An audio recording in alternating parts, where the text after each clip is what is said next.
In today's equity index futures markets, let's take a look at the S&P 500 futures as they're experiencing some further selling pressure today.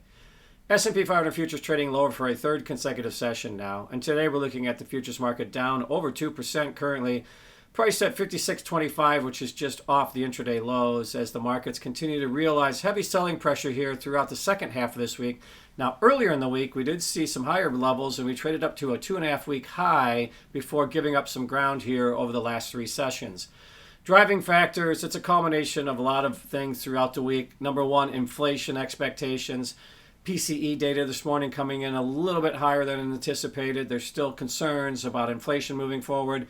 Couple that with consumer data, consumer sentiment data coming in below what the market had anticipated, and consumer confidence data earlier in the week also coming in below expectations. And that continues to infer that the consumer is losing confidence in the economic activity and economic structure here in the U.S. And that's creating some selling pressure in the equity markets, along with concerns about trade, international trade continuing to be a big factor as far as expectations moving forward.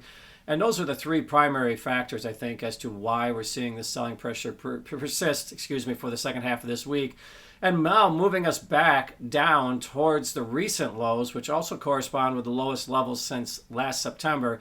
So we're moving back towards those lows that we did see a couple weeks ago. Not quite there in terms of the S&P, but nonetheless holding just off of those 6-month lows as we close out this week. And when you look at the other major equity index futures markets, they're all lower on the session. We're seeing heavy selling pressure across the board, with the Russell under pressure, the NASDAQ down over 2.5% today. So again, from a relative strength standpoint, NASDAQ giving up more ground than the other major equity index futures markets, but all of them are down significantly today and moving back down now towards those levels that we did see in the middle of March. And in terms of the S&P, giving back a 2.5-week high to trade back towards the recent lows.